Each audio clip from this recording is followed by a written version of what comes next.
Hey everybody, welcome to Things. I am Cole Jackson, and sitting next to me is Rob Norman. Rob for Films. Yeah. This week we had two special guests on that had history with us and themselves, actually. Todd Peterson and Larry Lemons. LG Lemons in art. LG Lemons in art. And Photo Todd. Photo Todd. Yeah, he's actually bought Indiana that website, Todd, phototodd.com. Anyway, Todd is a fellow teacher here at NHS and teaches photography, and he bought Larry's studio, so it was kind of interesting. 20 years ago or so, he bought Larry's studio, and so we just started the conversation out with talking about what it's like creating things, and Larry talked about everything from Larry's been a creative force in this community. Everything from growing up in the community to business, the business side of things, photography, art in general. He's also a painter now. He's a writer and a musician, Renaissance man. And so he's really just a Renaissance man. And Todd filled in the gaps on some of that and gave his input, especially on business and other things like that. And I found it to be a really interesting talk. We really enjoyed it. And it was one of my favorite talks I've probably ever had. Yeah, it was good. They're really interesting guys, and just kind of drove the conversation. So I hope you guys enjoy it too.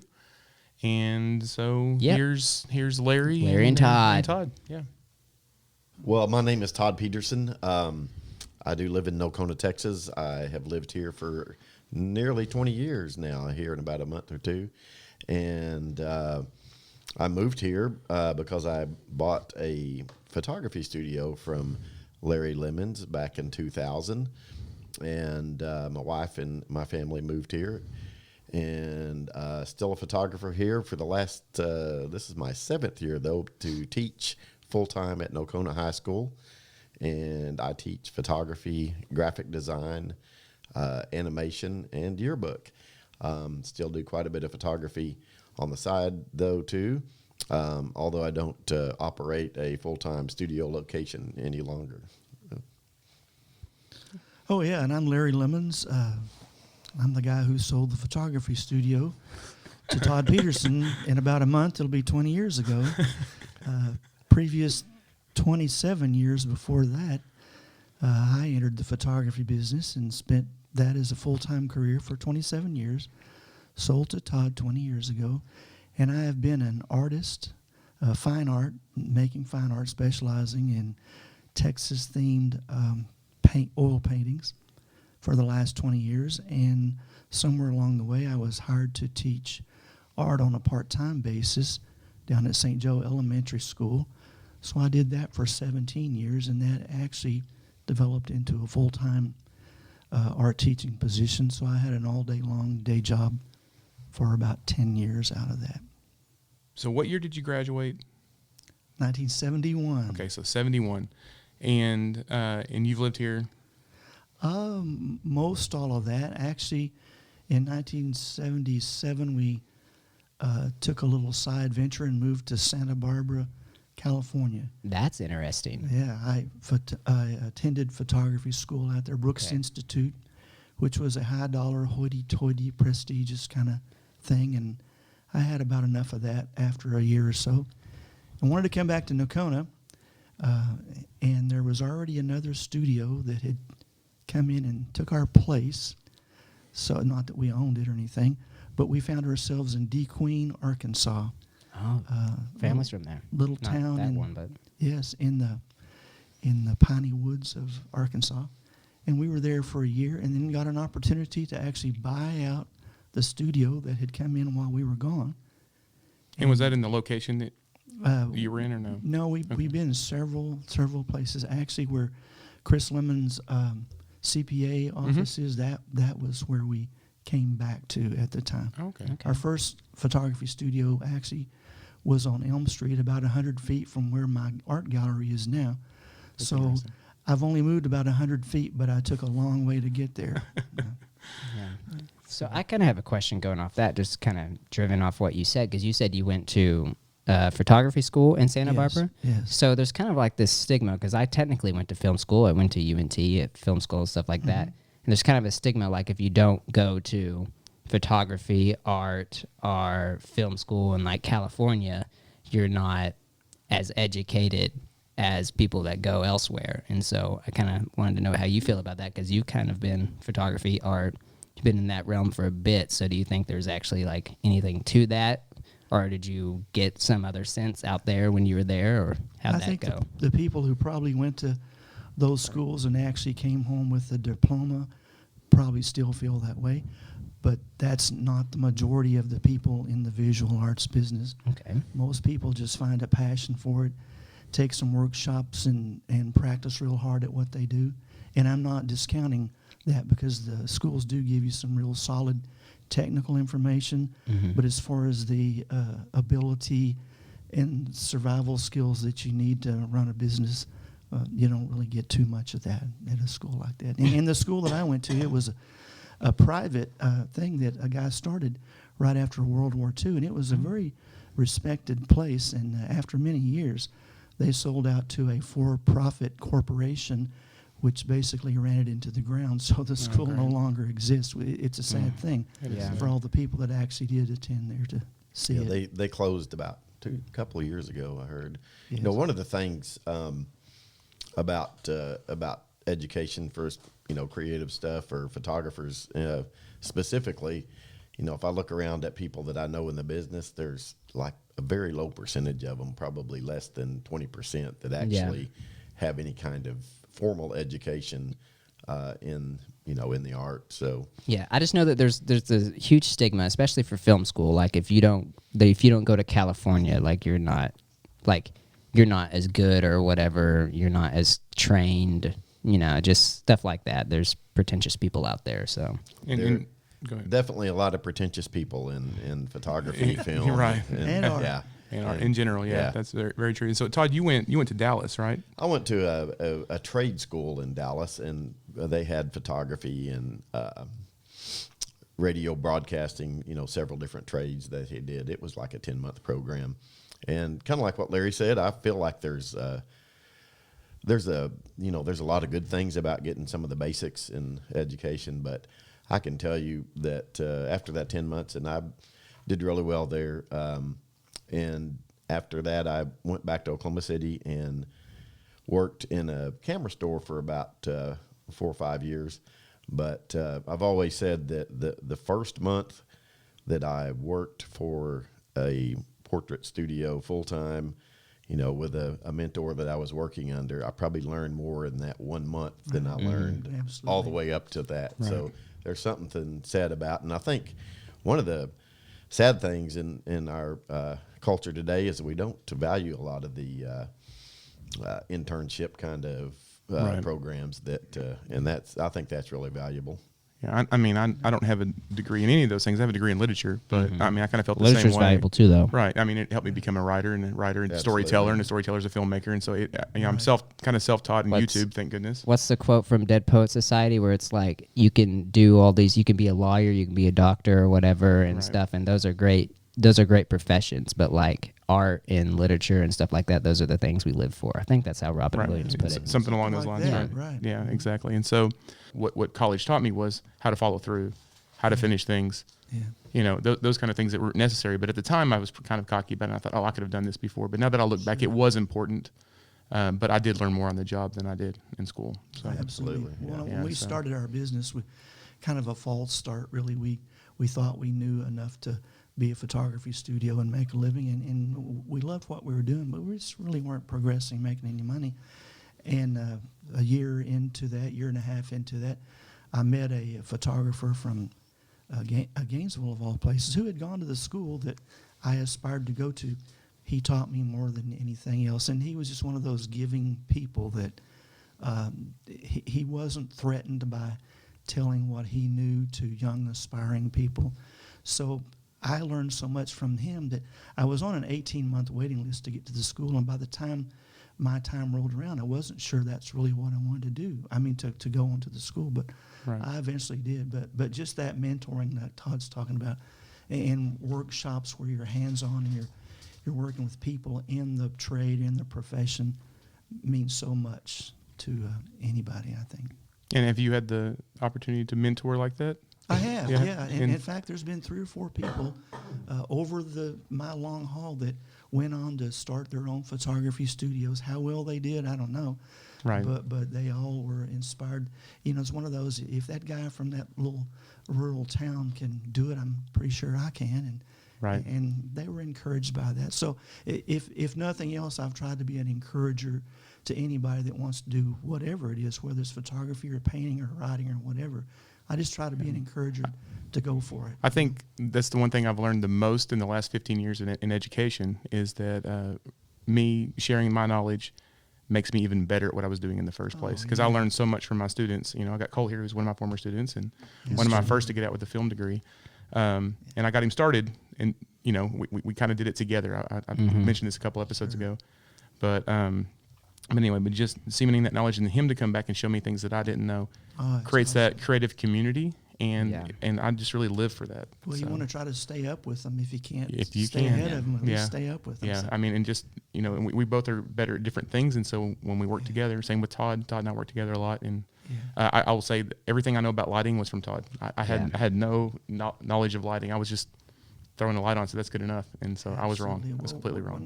When we sold our business to Todd, we had several people that came and looked at it, but we could tell they were looking, but we knew they didn't really know what they were doing. But we could tell Todd was a certified professional photographer, which I had already gone through all that and knew what it took to get there.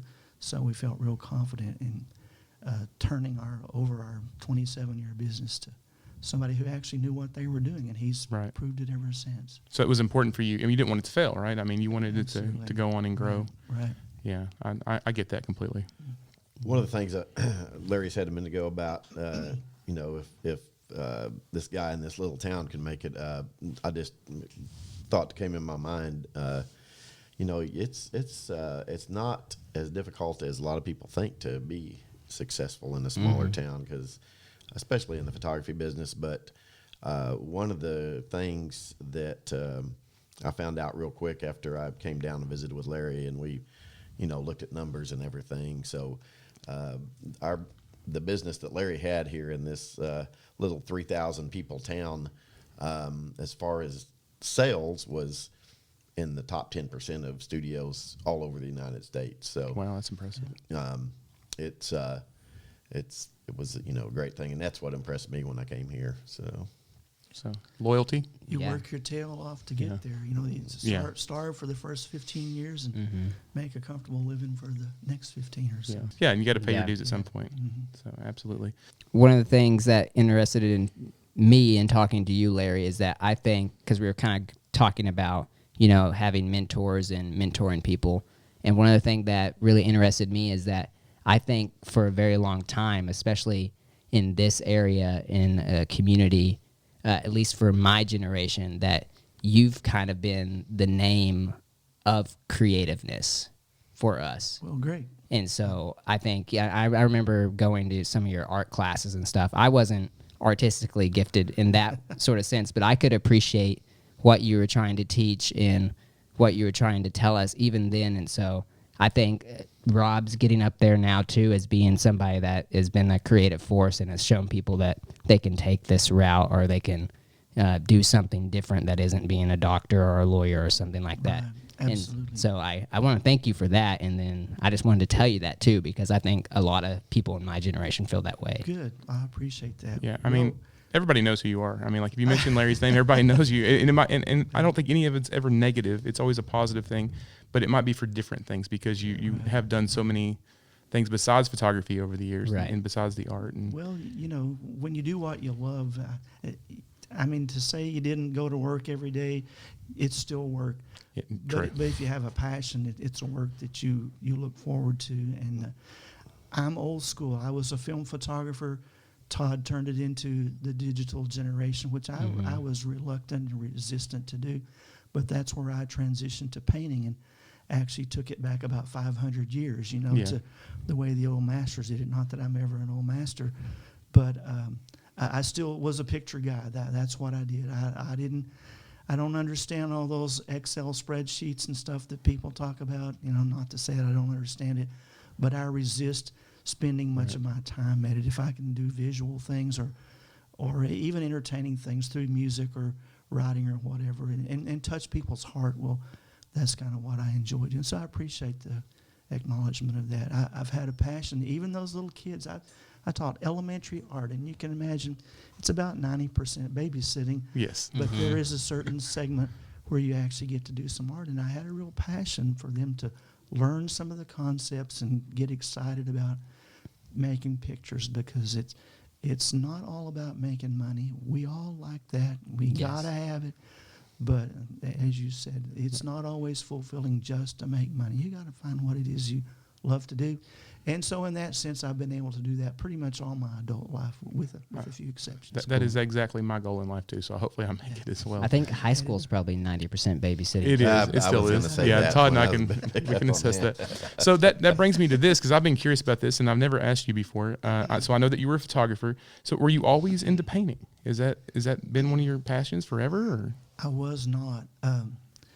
One of our busiest, and I'm talking busiest times, was back in about 1989, and we had a young family, very busy in photography, but we just needed a family vacation. So we went out to Paladuro Canyon and saw the Texas production. Oh, the show? Yeah, that show's great. It's a great show, but the program books that they have are illustrated with, and at the time I thought, with these amazing photographs, Western photographs. So I started looking through that to try to find out more about the photographs and the photographer. And as I read about it, they weren't photographs at all. They were watercolor paintings. And that just so impressed me that you could take a blank canvas or whatever it was and put something on it that was every bit as good, if not better, than the photography that I was doing. So that began to open my eyes to what the possibilities were with painting. I liked to draw in my younger years, but mostly with rulers and protractors and stuff like that.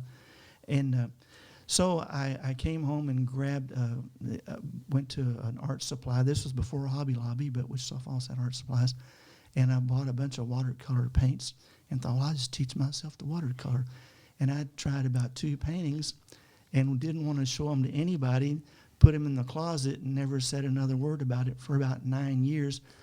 And then the digital revolution came barreling down on the photography business, and they said, you old-timers that are not willing to embrace this new digital technologies that's coming your way, you need to consider just stepping aside for those young people that are going to embrace it. And probably, you can tell I've said this before, but they're probably going to do better pictures than you've ever even dreamed of doing. And I thought, I've been at this for 25 years at that point, and I didn't think of myself as an old-timer, but I thought, do I want to embrace that and learn that whole new technology just to stay in business for 20 more years, to do weddings every Saturday night and chase toddlers around the studio all week? And I thought, I'm getting on up there, and I think I want to shift gears and see where I want to go. So another peak season, about 9 years later, and we were so busy that I was just beyond myself, needing to get away.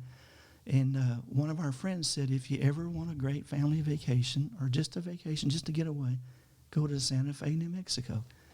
And that's all he said. He said, you'll like it. And so I told my wife, we got to get away. We're going to Santa Fe. I don't even know what's there, but we're going to go. We flew to Albuquerque, drove up to Santa Fe, and there was a whole new world that just opened up to me. It was back to those pictures, but it's every kind. There's like 200 galleries or whatever, art galleries, and very little photography, which as a photographer, you'd think, well, that doesn't speak to me a whole lot. But it went back to that. These guys and girls took a blank canvas and put what they wanted to on it, rather than who walks up to the door dressed in plaids and polka dots and stripes, right, and a crying baby and a husband that doesn't really want to be there for a family portrait. And that just really appealed to me. So in time, I knew I bought a bunch of oil paints. I bought like $600 worth of oil paints the next time. I had the money, but didn't know what I needed, what colors or whatever, and started fooling around with that and took some classes locally to start with, and then went to Fredericksburg and took some classes. And from that, I just fell in love with painting. So long story to say I didn't start out painting. I kind of worked my way into it out of frustration as much as anything. And shortly after we sold our business, I mean, within 2 months, we were contacted by a school that says, hey, you want to teach some little kids some art? And I thought, I'm really not an art teacher, and I didn't sell my business for that reason. Right. But I can probably stay at least one step ahead of those kids. So, yeah, I'll give it a shot and stay there for 17 years. I know. It's crazy how the time flies. I think I even, when I got into education, I thought I'll do this for a year or two. I'm going to move on. I'm going to start writing somewhere. I wanted to be a writer. So I kind of evolved for me. So I get how you get from, you don't plan on it, but sometimes things just happen. Right. Yeah. And I'm a very much a digital guy, and so that made sense to me. But I don't know if this would delight you to hear this or not, but people are starting to go about to back say this. into film, and it's becoming It's that's huge amazing. again. like the big auteurs are like, oh, I shoot film, I don't shoot digital. I call them hipsters, but okay. Yeah. Well, Yeah, we're buying vinyl the records technical again. term. Too. Right. My daughter owns tons of vinyl. Yeah. Yeah, it's amazing. And Todd and I have even mentioned in our we're wanting to make our little studio here in town. We're talking about maybe putting a dark room in. That'd be cool. And he was interested in I really possibly wish- teaching people how to do that because I want to learn now. Yeah. Just because I'm curious. I really wish we had the room here at the school for a dark room Oh, and teach that'd be kids cool. that. I think they get a big I don't kick know, out of did it. Nocona High School ever have a photography, anything where they had a dark room and stuff No that you can remember? photography, no art. Okay. I think my first grade in Ringo, we had something called art. But after that, I don't remember anything. Yeah. I didn't through the 80s and 90s when I went to school through here. Oh, It's really? They funny. didn't- even then they didn't have nothing, art? No. Nothing. Okay. Larry was the first person I know that came in Wow. to do art, Yeah. and that was after I graduated. Yeah. So I graduated in 97, and you were in 2000, Yeah. 2000 around? Is about the time you started I that? started at St. Joe there. Yeah. It was a few years before I made it to Mhm. Nocona. So it's funny that you say that, though, because now we are very much considered an art school, isn't that and so it's amazing? cool how that's changed. Yeah. And that's honestly been in the last 5 or 6 years. Yeah. That's really made a change with now we have photography, film, audio, actual art, and so it's kind of neat how that's changed. Now, it makes me wonder in the long run, again, like you mentioned earlier, he went to school for basically art, and how much that's going to change our look on that, and the people from our town, are they going to come back and do that here? Or because it's possible, Oh, you it said that is, you've done it, yeah. and so it makes me wonder where the town's how it's gonna progress, and if it's gonna change. I agree, and I realize even the programs that you have doesn't mean you're training people for careers as artists and photographers. Although some of them may find that We're it's what building they the want to interest do. where they might not have ever been introduced. Absolutely. But I think the things that they learn, deadlines and decisions and Analytical thinking is what I always tell them. Yeah, It's there you analytical go. thinking and planning for what I do. Yeah. It's tons of Yeah. planning. it'll carry Yeah. over into whatever their career happens. to I be. think so too. I really hope so. I mean, I definitely didn't expect to be doing this. So. You were gonna be a president. Yeah, that's He's still the goal. still a goal. In the but- meantime, though. Good for But I you. didn't think I would be in this field or anything, and that's me growing up, even, going to Larry's art classes and growing up around Jeannie Crabtree because Peyton Crabtree's my best friend and stuff like that. And so Yeah. it was really not until, I guess, 8th grade where I was like, you know what, this is kind of fun and we should try to do more of it. Absolutely. I think that was the key for me too. Was it was fun, and so Well, I graduated NHS not knowing what my life would be, and went to Cook County College, which is now NCTC. Mm-hmm. Not a clue. And a guy actually talked me into taking the photography class the second semester. He says, I've already had the first semester, and I want to take an advanced course, but I have to fill the basics before they'll even offer an advanced. So he's trying to recruit people just to take a basic photography class. And I said, man, I don't know anything about that whatsoever. But I found I'm a picture guy. That's where I really excelled and found an enjoyment in life. So you don't have to know when you graduate what you're going to do. So I know you did tons of portraits. I mean, you did my high school, Right. graduation portraits and stuff. Yeah. Did And you Todd just did do it mine. as Comes it's full fun. circle. It's full circle. And so, did you know that? I mean, is that where you stayed with your pictures, or did you do landscapes? Did you do? Because I know now with painting, it's Right. a lot of stuff, but Right. I found that when I just took pictures strictly for fun, nobody bought them. I enjoyed them, but I thought if I'm going to stay in this biz, I've got to make a living. So people pictures turned out the best way to go. And as my skills developed, I found myself photographing Nocona boots and ball gloves and belts and all kinds of products. And there was actually an advertising agency out of Jacksboro, another little town that you wouldn't think would have something like that. But they had all kinds of clients for products and processes, and they would do brochures and annual reports, and they needed photography. And I guess I worked cheap enough for them that I got a lot of that. So I did a lot of commercial photography. It didn't start out to do. I just thought people, is what paid the bills. I think Todd started out in food, didn't you? Or pretty close? Well, yeah, I kind of started out in doing commercial food photography. And I always had kind of dreams of going to New York and doing commercial, either fashion or food or product. And I think after about 3 years of that, the realization came that I probably was going to stay around Oklahoma City where I lived at the time and look around. At that time, when most everything was still film, we were doing some digital stuff, but we didn't have internet to speak of anyway, and all of the commercial stuff was either done on the East Coast, West Coast, or some in Chicago. And so I kind of looked around and thought, how am I going to make a living doing this? Kind of like Larry said, and portrait was what it was. And so after 3 years of doing commercial food photography, I got a little bit burned out on it, and so I applied to several portrait studios around, and thankfully I got picked by who I thought was the best one at the time, and actually worked there for about three and a half years before we bought Larry's studio. So, yeah, one of the things I want to pick up on that Larry said about not liking spreadsheets and all that stuff, but he says that, but I will tell you that as far as the business side and the marketing, this guy really, really knows his stuff there. Because, I mean, like I mentioned earlier, the studio was very successful, and, he's carried over, I know, some of those marketing ideas into his art.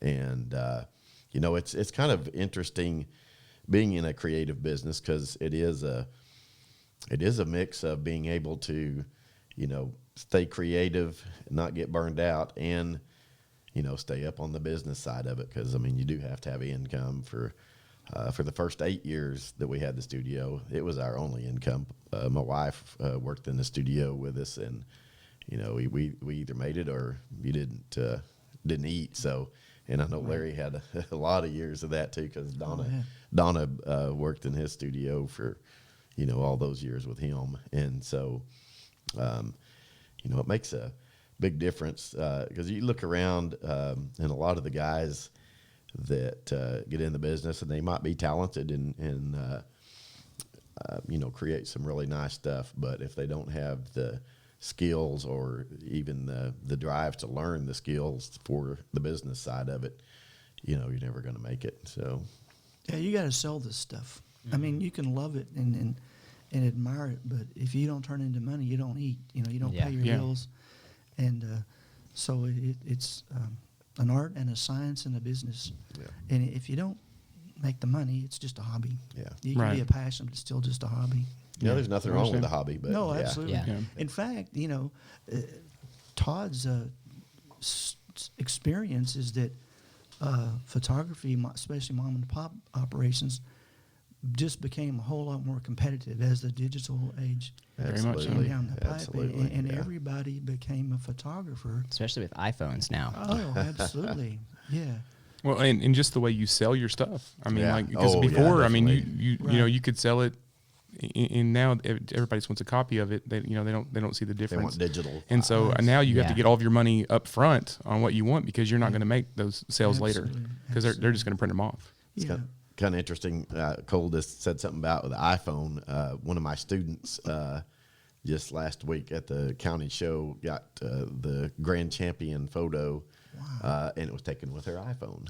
Did she use any like Lightroom or anything, or Photoshop, or she just straight took it? Well, no, she did some stuff. And edited it, turned it into black and white. But I mean, it was actually captured on the iPhone 11. I guess. They said it has a good camera. So, it has 3 cameras. And I mean, of course, they only have to print it in 8x10 to enter in the in the show, but and she did all that without, I didn't even know, because these were pictures she took of her horse at a show, earlier this year, and just entered it. And then, but I actually encouraged her to get a larger print for the actual auction, because sometimes that works out better. So I helped her make a 16 by 20 that you wouldn't believe came from an iPhone. That's amazing. It is, yeah.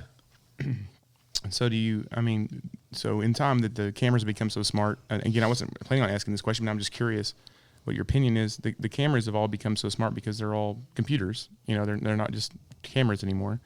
Right. You still got to know how to point it. You got to know how to aim it. But you think that's going to water down the ability of actual photographers? Well, I think it already has to some degree. Not only the ability, but I think the quality of the image that's going out these days. And is I don't disagree with you. That's what the it film was, people are saying. The people that Exactly. you're using film nowadays, they say, well, digital doesn't have the same quality, and you don't have the same skill set that I do to be able to. Right. Yeah, I don't know so much that.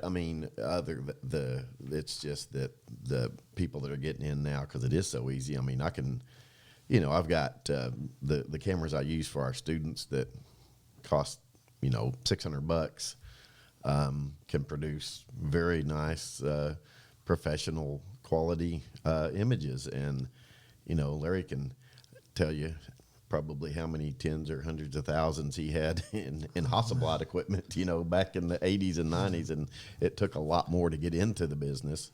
Right. I know, especially with, he had a full-time studio, there's probably, $150,000 or more investment just in the gear and stuff to run something like that. And, now for a couple $1,000 you can get a camera and a couple lenses and a light, and, they're in it.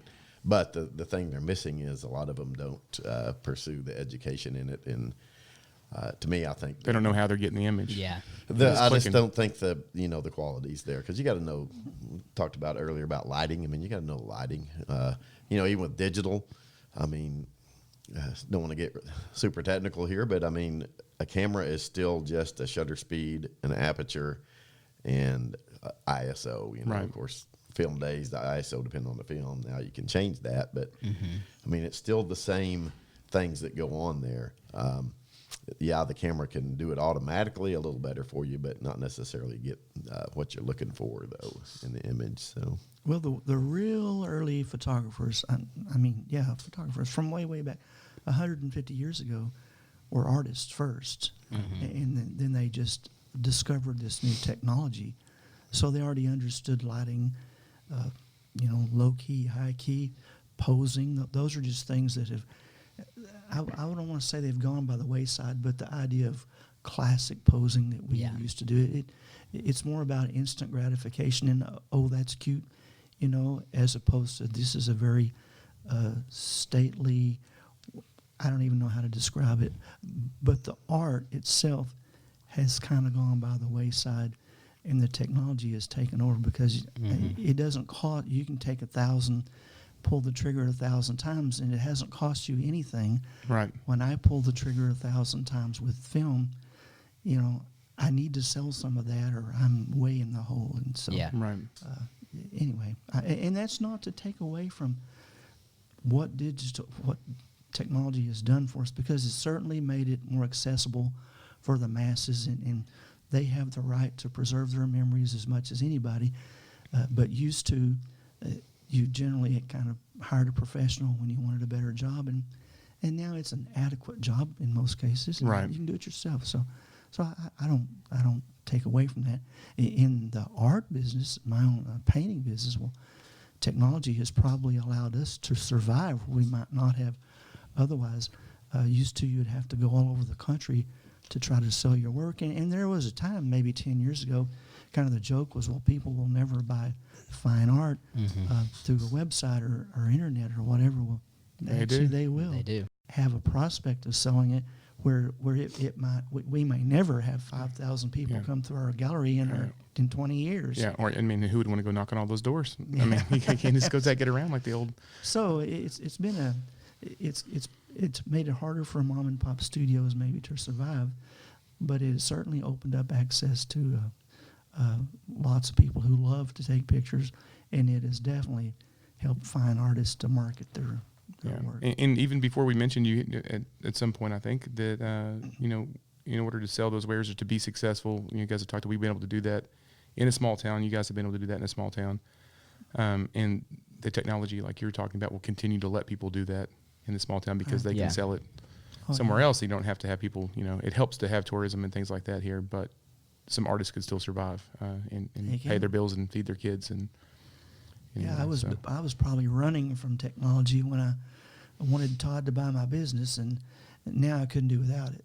I know it's a matter of survival for me. Otherwise, I'd be schlepping my stuff all over the country, and I did that for several years. But I've kind of spoiled to not having to do that anymore. Yeah.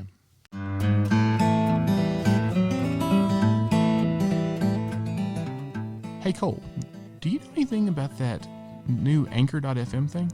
Oh, yeah, I love Anchor. I've done many things in the podcast world, and Anchor was probably one of the best things I've ever found. It's, at least in my amateur life, it's a podcast hosting website. It's owned by Spotify. It's free. The best thing about it is that you can use your tools, and even if you're skimping or low on money, you can record your entire podcast on your phone. It's great. It's one-click distribution straight to Spotify, Apple Podcasts, and many more. I can't say enough good things about it. The editing tools, the way that they give you sponsors, and everything more just makes it a great podcast hosting website. That sounds fantastic. I think I'm going to sign up today. We should. Yeah, you should download the free Anchor app or go to anchor.fm to get started. Yeah.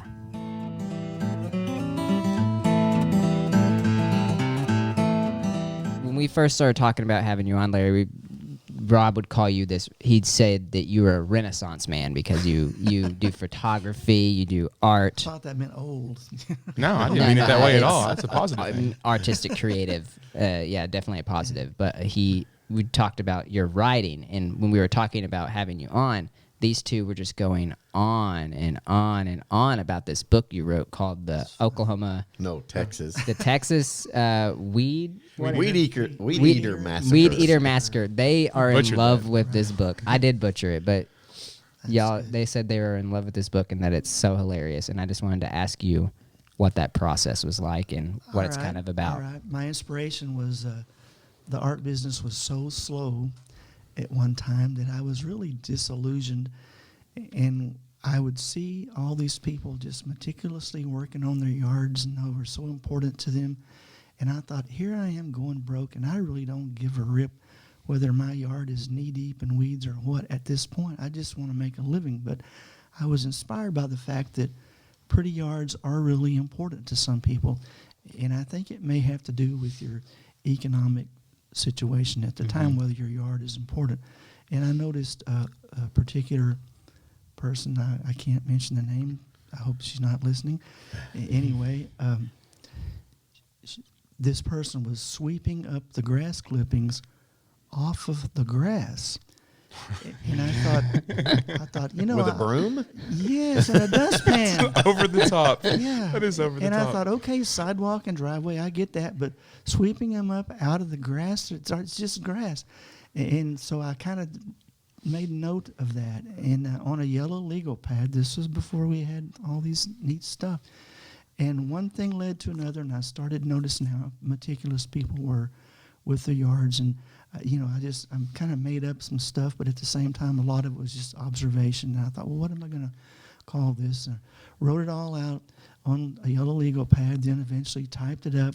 And crazy as it seems, I thought, well, nobody will publish this, but if I could figure out a way to publish it myself. And I look back on watching the Today Show a number of years ago, and when they panned the crowd outside, well, somebody had this big placard that said lulu.com, and they were kind of leaning it back and forth like that. And I just noticed that, but there was nothing that registered. And then some years later, as I was thinking about people wanting to do like a coffee table book of their art or something, I thought, well, that might be a good promotional piece. And someone had written into a discussion board that says, well, I've heard of this lulu.com. And I thought, hey, I've heard of that. Where have I heard of that? And so I looked it up, and it says basically publish your own book. And I thought, yeah, for a lot of money, I'm sure. And then I discovered you can actually do that for cheap, and they had the templates and the whole thing. So I looked back on all my typed out notes and yellow legal pads and put that into a 6x9 format. And the weed eater was kind of the inspiration for that, because even just mowing your yard, that's not that big a deal. But you're not done when you've mowed your yard if you're meticulous about it. So the weed eater kind of took over, and that became the Texas Weed Eater Massacre. And I wrote the book, had one copy printed to see if it was actually what they said, and they had a typo or two. I was able to fix that, ordered one more book, and it came out just fine. So by then I had an email list, and I said, hey, I've written the book. Anybody want to buy my book? It's whatever the price was at the time. And I had about 100 people say, yeah, we'll buy one. And I thought, all right, there's 100 sales right there. Yeah. So I think I maybe ordered 120 or whatever it was. I wasn't that optimistic, but I wasn't out any money. I basically had them sold before I printed them. And that, that was the start of my writing career. And I'll do that sometimes when things are slower than they should be. But I like to write. I'm not as much of a reader as I admittedly ought to be, because I think I'm missing a lot by not being a reader. And jokingly, I'll say I care more about what people think of what I've got to say than I care about what they've got to say. I can't even say that. Most people are that way. Yeah, I agree. That's pretty true. And I'm guilty of that. So, I got a lot to say if y'all would just listen. I didn't read the book until after it had been out, maybe a year or two after you'd already kind of released it. And my mom, you gave her a signed copy when she was the librarian. And she kept bugging me. She's like, you've got to read this. It's so funny. It's so funny. And so then I read it. I just loved it. And then I passed that book around and read it a couple times. My kids have read it. And so they always enjoyed it. And they think it's cool that they know the person, that I've had funny stories of people. It's good potty reading, to sit there. I can see that. Now we got our phones, but before then a book was a good thing. Yeah. A magazine. All right, and so you said, how many books have you written since then? So I've written 4. I wrote a couple more. One was memories of, I started school in Ringgold, Texas. So I had some fond memories of my schooling there and Little League days and my love of sports, which I do and did love. But when the Beatles came to America, I fell in love with music more than anything. And so the book is kind of about that, and church life, and part of it's imagination, part of it's inspiration from real things. And then as I was teaching down at St. Joe, somewhere along the way, years into it, and every few years schools will start crying about their funding and their budgets are getting cut and whatever. And so I figured, well, I'm the low man on the totem pole. If nothing else, I'm the art teacher, so they'll be kicking me out. So I thought maybe I should write something about my art teaching experiences before I'm asked to not be rehired again. And sure enough, they actually did rehire me. But I think it was 11 years into my school teaching that I wrote that book. And I wrote a few things. It was all, this was nothing made up. It was all really true stories and the whole thing. All the names were changed to protect the innocent and the guilty. Yeah. And I did have to, I even ran it by my principal and superintendent before I published it, because I wanted it to be certainly on the up and up. And I did have to remove one thing, which I found pretty funny. And I'd love to quote it now since I left it out of the book. And a person said, you're from a small school when there's a skunk on the playground and they ask the custodian to go home and get his gun to come kill the skunk. And it was true, but they said, you probably ought to leave that out. We're not supposed to have guns on campus. Giving us a bad Yeah. rap. It was for a skunk. Anyway, so Did he shoot it between the eyes? I'm sure he did. Okay. Because you don't want to do it the other way. My dad has a story about my grandfather. A skunk was in their house because he grew up in Arkansas, and they lived on a farm. And a skunk got in their house, and my grandfather had told my father when he was younger that if you shoot a skunk between the eyes, it'll be fine. Oh, really? Yeah, it'll be fine. Yeah. And so one got in the house one night, and my grandfather took his rifle, and he was a great shot. He shot him right between the eyes. that skunk sprayed the entire house. And my dad said he went to school smelling like skunk for weeks. He So that was a sitting lie. there. That's So it's- Yeah, unfortunate. yeah. But my grandfather did Yeah. not know. Everybody What he lies. was I try to saying. scare them off more than not too much Really? though. But yeah, Really? try not to shoot them. But Oh, that's good.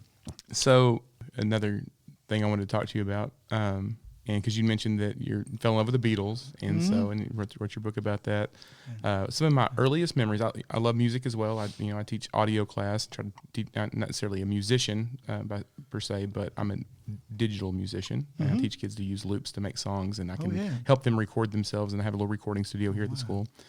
But that really started, I feel like, in your house when I was a teenager.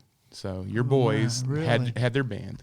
So Right. Neil and Aaron had their own little band, and I think at that time it had gone through several names, but I think it was Right. Rhymes with Orange Right. at that point. And I think you, if I'm not mistaken, you taught them how to play. Did you? Was it you? Yeah, I had a gave big them a part. few chords and turned them loose. Yeah, and That's I mean all you do. they loved it, and they just had the whole town over there, and that was. I remember going over there and listening to them play and thinking, man, that would be so cool if I could play. And I tried desperately, and I'm terrible. So I never really learned that, but I learned a little bit about business at that point, just with them trying to, I guess they've learned from you business stuff, and they were trying to get people to come to their shows and stuff like that. And so I helped them with that side of it. And so I kind of helped market them a little bit. And then later in college, I actually managed bands. But the whole time that they did that, and I knew that you knew something, and you told them, I thought maybe you learned in school, but I did not know that you had a band when you were their age, basically, right? I did. At that time, like as a teen. So I thought that was amazing. So tell us about that. Yeah, I didn't start the band. Gary O'Neill and a guy named Marcus Finley actually got together and played at an 8th grade graduation, which a lot of musicians start that way. And then they recruited Carol Fuller, who was the high school band drummer, and he would borrow some of the percussion equipment. And they practiced down at the Scott Brothers Funeral Home Chapel. So we never were a garage band. We were a funeral home band. And after they had about 2 practices, they were telling me about it. And I said, well, I can play a piano and whatever, and I'd love to get it was an organ back then. It wasn't called a keyboard. And so I had to convince my parents that, hey, I can be in this band, but I have to have this organ that was about $500, and so I mowed yards and stuff like that to kind of help pay for it, but they helped me with it.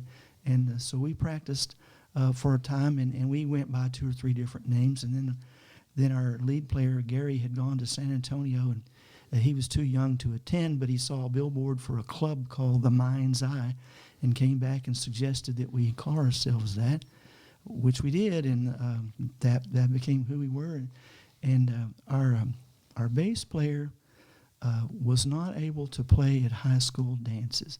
He was of the persuasion that he was not allowed to even attend dances. Okay. So we got to play at some church socials and ice cream parties and a few things like that, but there just wasn't much demand other than, dances, even teen dances. So we asked him, and we were still great friends, but we would like to find somebody who could play the bass, that we might be able to play some youth centers and dances and things like that. And he said, yeah, that he understood.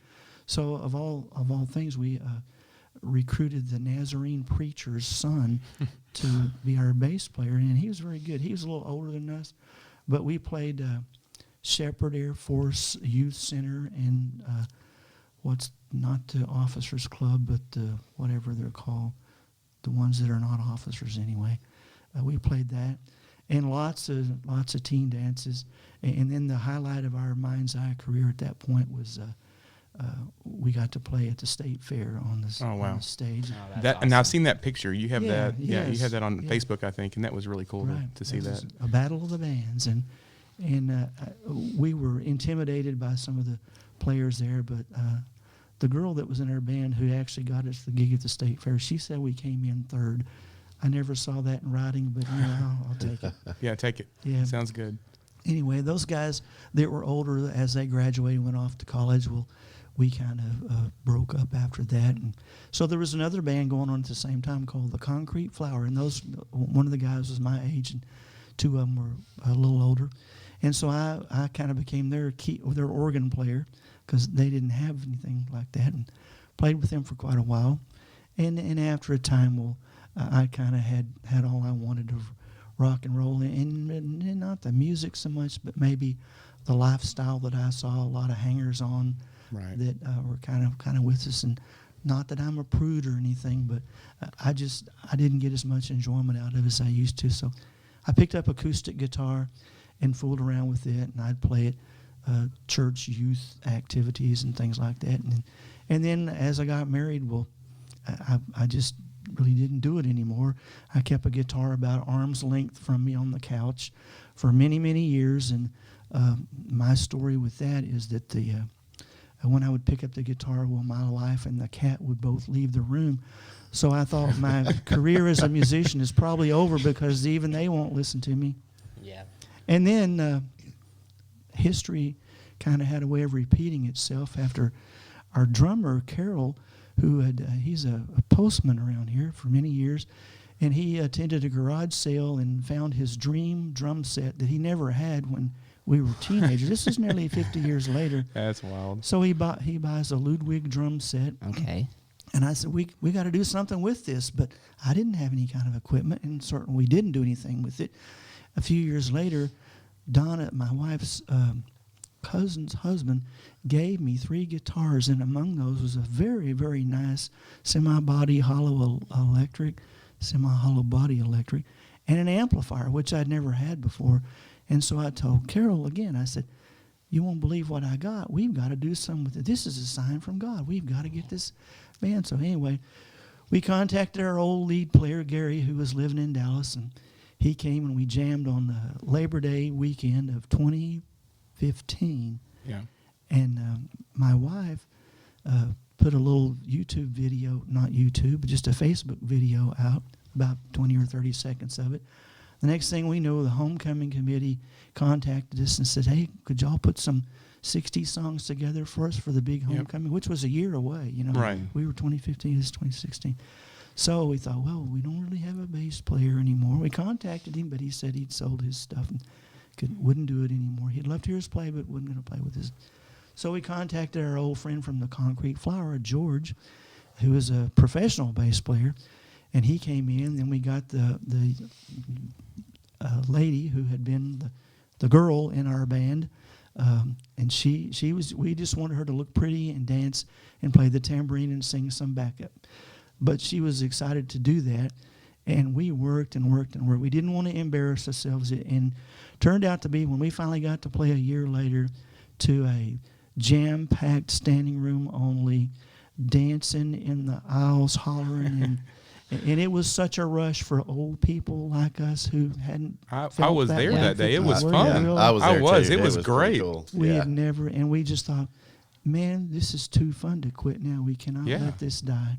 And then I had some health problems that required some surgery that made me have to take about a year off, and I just wasn't even capable of doing any of it. And they kind of kept in touch with me. How's everything going? And so finally we got back together and worked it out and got some opportunities to play some fundraisers. And we played a fundraiser for the Lucky Paws not Lucky Paws, the park playground. I'm sorry, and raised about $8,000. We even got our old logo back together that I had designed when I was 16 years old. That's great. Added the Concrete Flower, and another band member from David Payne, who is an Nocona graduate. He had a band called Bash and the Bullets, so we called it the Mind's Eye Concrete Flower Bash. Is what we termed our fundraiser, and got some T-shirts. Raised about $8,000. That's awesome. Great. From that, we got a couple of fundraisers out at the museum that then I'm just estimating some of this maybe raised another $5,000 or $6,000, and still we were not playing as often as we wanted to. But we thought, none of us are really professionals at this. We work at what we do, but we would still like to play. So how can we continue to play that people would appreciate in which they love the music, but what purpose do we have? So we established the Mind's Eye Scholarship Fund, and a year ago had our first scholarship concert, and we made a lot of money. And we haven't given it all away because we're kind of holding it back to make sure that we can fund it for a few years. That's awesome. And if we could I ever love to make hear it a that. perpetual Yeah. thing, we would, but it may not turn into that. And who's eligible for that scholarship? Is that Any Nocona graduate at this point That's great. for any kind of advanced education once they graduate. so? It's just wide open, pretty much. They could Yeah. get their real estate license or go to barber, cosmetology, whatever, 4-year college, think trade school. every anything. year- That's fantastic. Every year, I'm always impressed with how many scholarships we give locally. Right. Like, I mean, for such a small There's a town, lot. we try to take care of our It kids, is and that's a really whole impressive. lot, yeah. And it's Impressive. not That's going to awesome that pay you're their doing way, that. but maybe No. maybe it's a little impetus and a It- foot in the door to get them to go ahead and Yeah. start. The stuff I and- got helped me out tremendously. Me too. Me too. Tremendously helped me out. So we've actually Todd and I have talked about maybe putting something together, do a little job or something, and try to Yeah, I put know. some money out there. Both of my kids got enough to pay at least for their first semester, if they're not their first, just on local scholarships. So, Right. and I've never seen that in any other town. I mean, We have a pretty cool town. We Yeah. really It do. gets them a foot in the door, I think, and at some point you have to do the work. You have to put in the hours and the work and the study to stay in for whatever you want to get out of advanced education. But we hope that we can encourage them. And we have another one coming up in a couple of months. It'll be our second annual. So what day is that on? That's April 4th. It'll be at the Veranda Event Center. And Okay. and I should say that 2 of our members were not able to continue with the Mind's Eye the way we wanted to. Mm-hmm. Okay. So we recruited our spouses. So my wife has Oh, become boy. our keyboard player. And we Awesome. knew she had worked for cheap, that they would all would. And then Karen, our lady in the group, her husband, turned out, I mean, because he wasn't part of the original group, we just didn't even consider him at the start. But she suggested, she says, you really want to continue to play? And I said, man, I had a ball. I'd love to. She said, well, you and Warren get together. He's a doctor of veterinary medicine in Wichita Falls. So, but he's a bluegrass player, an excellent bluegrass player. He said, y'all get together and jam and see if anything, kind of gels from it. And I was quite impressed with his playing. But she said, yeah, she recruited him and said, just come in and play a few acoustic things. And the next thing I know, I'm playing Born to Be Wild and Sunshine of Your Love and stuff like that. And he says, and I love it. He just never had done that. And by the That's way, awesome. he was the local former Methodist minister's son. So we have a lot of Hey. church people in our rock and roll band. Which former Methodist minister? He was named Leland Young. I thought I might he's have from known way about back. it. I don't think I know him. Yeah, but he had gone off to college and years ago came back with his hair down to his shoulders, and his mom said, well, we're having a live nativity scene at the church, so you're going to be Joseph. So it turned out he married Mary, of Yeah. all things. Oh, and my they've been goodness. together all these years. That's So a great story. That is I a love that. fantastic story. So you guys do cover songs from that era, but all cover songs. you haven't done any original no ones? originals. Have you thought about it? Karen probably has written some, Okay. but we haven't considered making a record or whatever you call them nowadays. We just, as much as anything, we want to appeal to the people that loved teenage music back in the 60s. So you're playing the Beatles. Beatles, Birds, Rolling Stones, I love the Beatles. Yardbirds, and quite a few others. It's not real heavy rock. I mean, there's some that rock pretty good. Yeah, it's fun rock. But Yeah. it is. It's you can take your kids to listen to it and Yeah. not be too embarrassed by most. So how much space is out there at the veranda? Is it? It'll hold about 230 people, they say, and You maxed it out last time? the first time we played, we had nearly 300. Well, 299 is the fire marshal, and we sold that many tickets for. That's it. awesome. great. Yeah, That's that's awesome. cool. Hopefully that happens again. Yeah, And we hope so. if any way we can help, let us know. Thank you. We'd thank love to you. get that out there. It's- Well, I- speaking I- of You speaking got of any more music, questions? Go ahead. this nothing to do with your band now, but tell us what's going on Saturday evenings down in front of the gallery. Y'all are What? picking Oh, and- Saturday. Is it noon, isn't it? Yeah, Is it noon? High not evening, noon? I'm Is that what you sorry. call it? We call it a high noon fair weather jam. That means if the weather's not just right, we're not going to be there. But Yeah. 12 noon on Saturday as well. There's some of us get together, and it's Dennis McBroom and just whoever else wants to show up that plays a fiddle or banjo or keyboard or whatever. And Has this been going on for a while? We've played 4 or 5 times. I live right down the road. I don't know how I missed this. Well, I don't know. It's just maybe the time of day. But we were trying. They tried a Cruise Nocona program on the first Saturday of every month to try to just get people to do something, to get people to come to town. We said, well, this is what we can do. We like to play music. That's so great.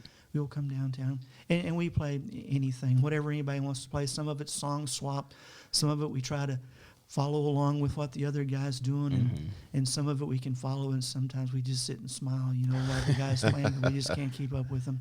And it's been a lot of fun. We've had people come from Gainesville, driven down and played with us, and just whoever wants to. And anyway, it's been a lot of fun. I think didn't Grant play down there?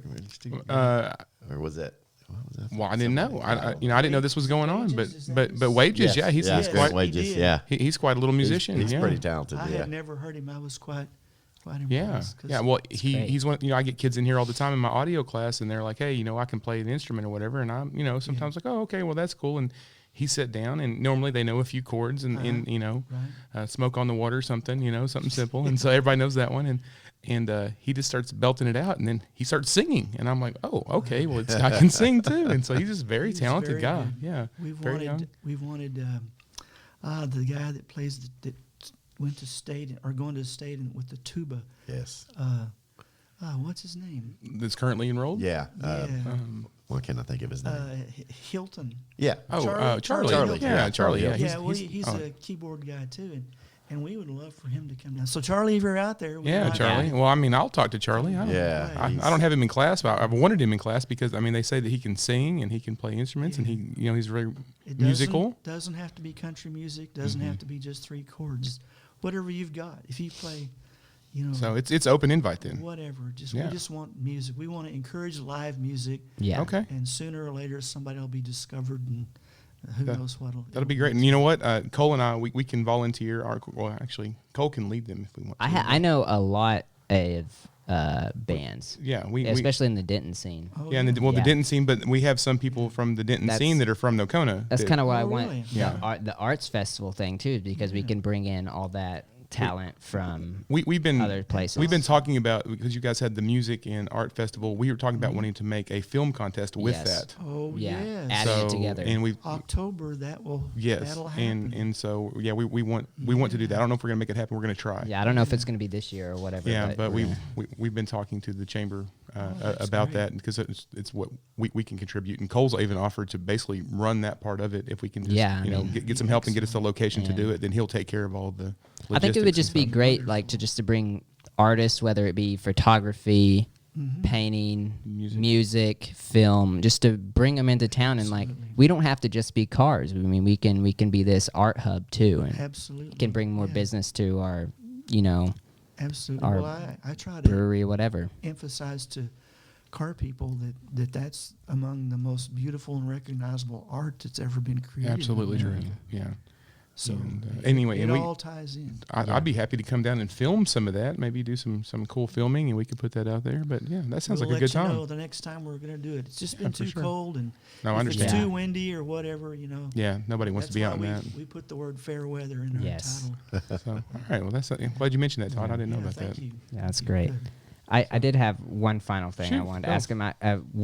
Me and Rob, it's kind of leaving Todd out of this, but me and Rob, we're from a one-act play background with Carla Murphy, and I know that your family was really big into one-act play. Well, I was in one act with his sons. Yeah, that's where we're getting at. That's how we became friends. You were a best actor, weren't you? Well, I think I got actress. I played that female part. Best actor as a no, female I'm part, pretty sure your kiddos were always the best actors. I just wanted to know your experience with that, and I'm blanking on the name, but was one of your sons was in Dark of the Moon, yes, right? Which is a state Witch Boy. Yes, yeah. That one went to state. That was after I graduated. And my dad, keep in mind that he's had my oldest sister, my younger sister, who's still older than me, and then me, who went to state as well. Saw all of us, and we'd been around all these plays, and he said, "Your son that was in Dark of the Moon was the best actor he's ever seen." Wow. And that was He's Aaron, been around. It was Aaron. It was Aaron, yeah. He didn't attend any competition that he didn't bring home a medal. I mean, every time. It wasn't always best actor, but he always brought a medal. I mean, working with him as a student, and at that time I wasn't an overly motivated student like I am an adult now. He was always on. Like that guy, he always had a positive attitude. I don't know that I've ever truly seen him mad. He can play mad, but I've never really seen him mad. He was always a positive person in the room, and he could calm everybody else down with comedy. He's just so funny. And he's still that way. Is he great? And I don't ever talk to him anymore. I would love to sometime, but I see that he's continued his art with food.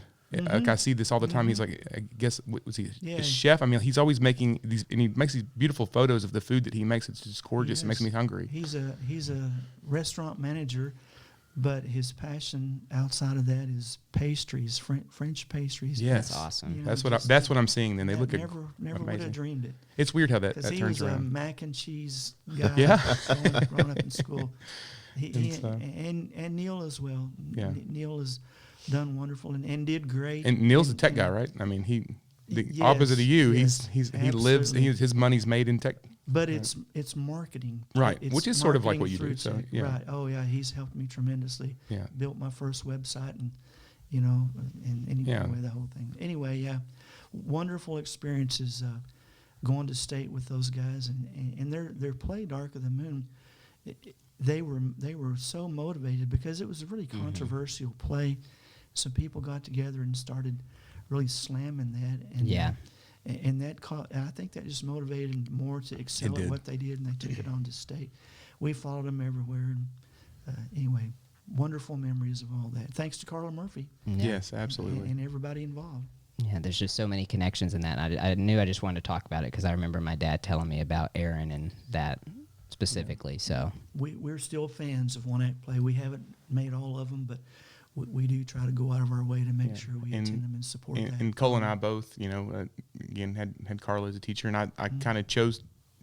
We've mentioned this in a previous episode, but yeah, I mean, she was kind of a reason. Yeah, kind of in depth. Yeah, but she, I don't know that I would have become a teacher if it wasn't for that direction that she gave me and those experiences. And even I now have my youngest daughter. She's in middle school. She's in 8th grade, but she's 3 years in one act. She's won a medal every year. She just absolutely loves it, and she can't wait till next year to be in the high school one act. And so, just the arts build the arts, I think. It does. And what thrilled us was we wanted our daughter, who came along 11 years after those two boys. I'm the same way. That's how it was. Exactly. Yeah, I remember you before you were born, actually. And anyway, she reminded us, I'm not Aaron and Neil. And we said, we know you're not. Just go out for it. Just go out for one act play one time and see. And she fell in love with it and got to go on, however, not to state, but pretty close to that. I think they were alternate. And it's a confidence builder, if nothing else. If you don't get any more at that, then you can be as good as you make up your mind to be, and you can do things you never dreamed you could do. Right. I was a shy kid that was too afraid to talk to people, and now every day all I do is talk to people. Something? So it's weird how that changes. Good for kids. So anyway. Yeah, I just wanted to mention that because I thought it was a cool connection. Yeah, I think so. I think so too. I didn't know that your dad had seen Aaron. So that's That's really cool. cool. my dad's seen all the one act plays. I mean, they've been around. I mean, I've seen probably over 1,000. Yeah. Well, yeah. Plays. I mean, just growing up. I know a few years ago when they were considering a new high school facility, and your dad was coming to some of those meetings, and that was always one of his questions. We're going to have a new auditorium, or we're going. Well, that's because that's what we were asking. I was asking at home, "Are you getting us a new auditorium?" And so it was just a gripe, and it was something that kind of bothered us, but it also motivated us to do better too at the same time. So I'm really thankful that 7 years ago that Dr. Gerhardt, had the vision to do our programs, and at the same time the art, because that's when she brought all of Jeannie same time, here too, and it's just kind of grown. We've gone a long ways with it. Our film stuff has gone to state. Wow, 3, 4 times, 4, 5, 5. Are we 5 now? 4. I wouldn't don't know. Remember. Anyway, we've gone to state. We've won state. We've won runner up. So we have a lot of awards. We have a lot of successes there. So really, really proud of that, and really glad that that we have these programs here, because you can look quite a ways around our area and not find schools Dead that silent. are a lot bigger that have these programs. So that's really all I wanted to promote. Okay. Good. Oh, can I promote? Go Yeah. for it. All right, I've got an art gallery downtown, LG Lemons Art Gallery on the corner, 300 Clay, specializing in Texana style art. We're there Wednesday through Saturday, or Saturday to 1 o'clock. We have our fair weather jam on Saturdays when the weather is fair. We have a Mind's Eye concert coming up April the 4th. We sell tickets there through our art gallery. I have a fourth book that I'd like to mention called Prose and Poetry for Old People Like Me. Deep Thoughts from the Old Brown Recliner. And it started a couple years ago with me typing out on a desktop some of the longer narratives, but most of the poetry came from just one finger typing on my iPhone apps or note apps, however you say that. So when I'd get home after art gallery or whatever, there's nothing on TV anymore that I care about. So I thought, I'll just write some poetry, and it's turned into be a neat way of expressing myself lyrically and about some of the things that older folks face, the challenges that we face, and try to look at it in sincerity, but with a little humor added to it. So I enjoy doing that. Is that good? I mean, are you going to be selling that locally or? Again, I took advance orders and sold a bunch that Okay. way, and then I keep a few on hand at the gallery. Okay. All right. That sounds great. Hey, before we lay on to jump in and just say one Yeah. thing about Larry's in his books, he said something earlier about how he's not a big reader, and that's me too. I don't read a lot of fiction but when his first book, The Texas Weed Eater Massacre, came out, I read it, and I think I sat down and read the whole thing through. I mean, it's an easy read, Yeah. About an hour and read. funny, yeah. And I even took a copy. I have an uncle that just loves yard work, and yard work is I hate yard work. Yeah. And You pay someone. I do, yeah. And so I took it to my uncle and read it, and he came back and said, "Man, that's funny." He loved it. He said, that guy's got a weird sense of humor. I said, yeah, that's Larry. I do. I admit that. Yeah, I didn't know. As a kid growing up, I didn't always know how to take Larry. Like, he seemed so serious, and then he would laugh, and I thought, oh, he was joking. Okay, I wasn't for sure he was joking. I get it now that I'm older, but yeah. Yeah. Right. Well, Hey, Rob's got merchandise now. well, I was going to Rob's mention got it. merchandise. So I Yeah. am Well, selling some go ahead. merchandise from robforfilms.com. Just check in the description of my videos, and I have shirts, mugs, iPhone cases, and various things that are from my YouTube channel, and they're weird. So anyway, my face. If you want my face on a shirt, then you go for that. Yeah. Also, there are tights. So if you want Leggings. Wow. leggings, They're not leggings. tights, leggings. Yeah. There are some onesies as well. If you want Baby to put my onesies, face on your yeah. child. I got Yeah. a couple of sons that might really Yeah. like something. Anyway, it's Larry. I'm sure you haven't seen this, and it's probably a good thing you haven't. But I had my short-lived career as a SoundCloud rapper. I made a video on 10 easy steps It's to become a terrible, SoundCloud dude. rapper, and I did It's it terrible terrible. because the kids kind of bet me I wouldn't, and I might have to send you the link sometime. It's absolutely stupid, but it's really caught on around here, and the kids will like say the things that I say in the video, and they've been begging me for this merchandise, and so I said, fine, I'll do it.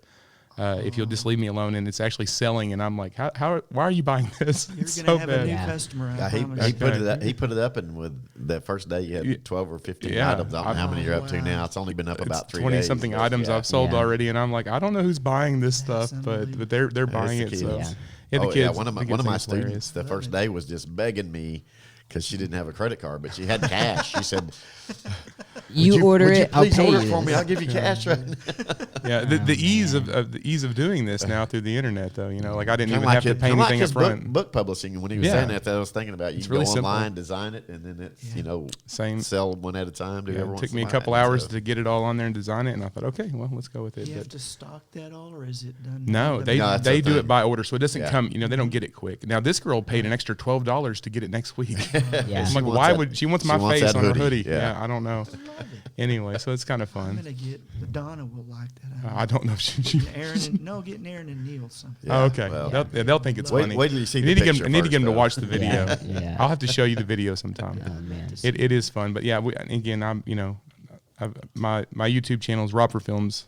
About to release a website probably next week. My daughter's working on it at robforfilms.com, and then you can also check us out on that same website for thingspodcast.com. It'll link back to there, and if you need to figure out how to listen, watch, or check Cole and I out on things. Yeah. Great. I'm not doing much on my YouTube right now. I'm busy working for a man named Mark Neeson. I don't want to get political, but he is running for Congress, District 13. I'm his videographer, and if you could consider looking him up and on Facebook, see what he stands for, and consider voting for him in March, that'd be great because I could also get a job after that if you vote for him. Cole's unemployed So, currently. He's unemployed. If you want to continue my financial success, that'd be great. But you do whatever your heart feels like. So, in the meantime, for every item that I sell, 3 cents will go to Cole. that's charity. That's what I need right now. For a limited That's time. what I need. For a limited time, like in the next 20 minutes. Limited time offer. Get the sales up. No, Cole, Yeah. I think you shared on Facebook or tagged me or something on. I guess you've probably seen Rob Yeah. some of his work that he's done for Mark. Yeah, I've been consulting good. Rob Yeah. a little bit with it and showing him like, hey, would you vote for this guy? So yeah, we're trying to really get across who he is as a person and try to get the word out. And so I'm sharing videos. We're sharing videos and stuff right now, and hopefully it goes well in March. And you never know. And then I also do wedding videos, so Yeah, absolutely. pay us to do that. Great. So, all right. So, All right. Well, thank y'all guys for coming. yeah, to talk really to us appreciate it, today. Thank you. Yeah, Larry. had a And I good wasn't time. surprised Great. Todd came, but I'm glad you came. I think it added something to the Absolutely. conversation, and Yeah. hopefully we'll do this again. When we have a nicer studio. Yeah, when we have a nicer studio, and we don't make a single thing for this. We just enjoy it. So, And I didn't make a single thing either. yeah. no. All right. Thank y'all guys. You bet. Why would you look outside yourself when you have all of the world inside?